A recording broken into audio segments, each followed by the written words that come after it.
Suatu malam, berbulan-bulan setelah peristiwa itu, Kiai Hasan bermimpi.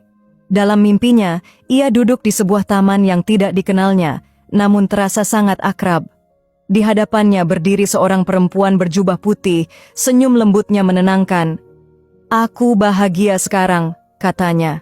"Dan kau telah menyelamatkan lebih dari sekadar diriku, kau telah menyelamatkan jiwamu sendiri." Kiai Hasan tersenyum dalam tidur, dan air matanya mengalir pelan. Tahun demi tahun berlalu, Kiai Hasan tetap menjadi pemimpin pesantren, namun kini dengan semangat baru.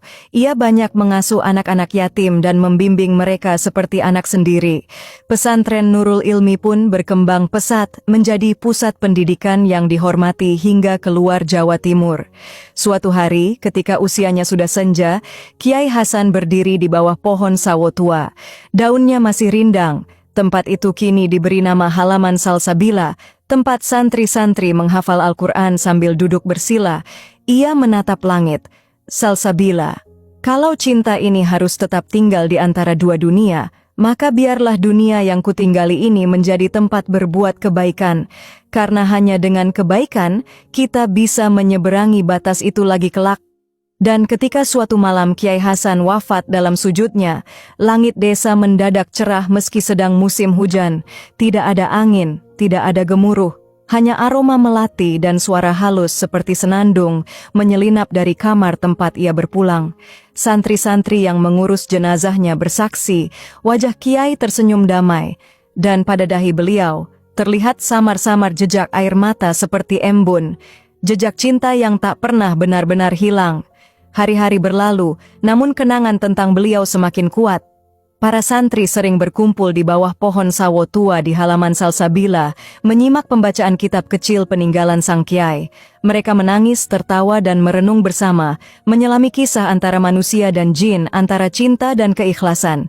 Suatu malam Jumat saat hujan rintik-rintik menyentuh tanah, Ustaz Mubarok, santri tertua sekaligus penerus pesantren, berdiri di depan para santri dengan kitab kecil. Ia membuka lembaran terakhir.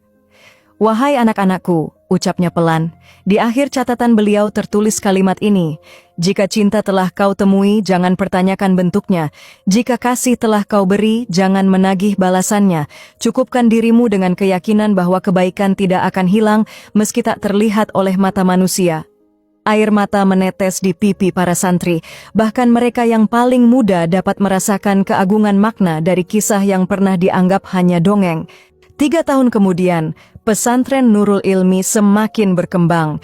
Bangunan-bangunan baru berdiri, namun pohon sawo tua itu tetap utuh, dijaga seperti pusaka. Di bawahnya, dibangun taman kecil dengan batu nisan putih bertuliskan, "KH Hasan Maulana, pecinta cahaya dan penjaga batas dua dunia."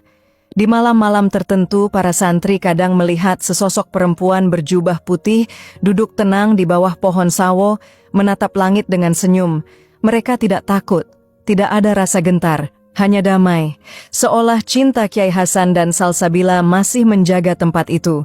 Dan di antara tumpukan kitab-kitab pesantren, terselip satu lembaran kecil berisi tulisan tangan Kiai Hasan. "Jika kelak ada yang bertanya, apakah jin bisa mencintai manusia? Maka katakanlah, bisa. Tapi hanya jika manusia itu mencintai tanpa ingin memiliki, dan jin itu menjaga tanpa ingin menguasai. Sebab cinta sejati tak pernah tentang siapa yang memiliki siapa, tapi tentang siapa yang sanggup mencintai dalam diam dan merelakan dalam terang." Jika kamu ingin teks ini diformat sebagai bagian dari novel, kitab, atau naskah bacaan lainnya, aku juga bisa bantu menyusunnya agar lebih estetis. Semoga kisah ini dapat kita ambil sebuah pelajaran. Terima kasih atas perhatian Anda semua. Wassalamualaikum warahmatullahi wabarakatuh.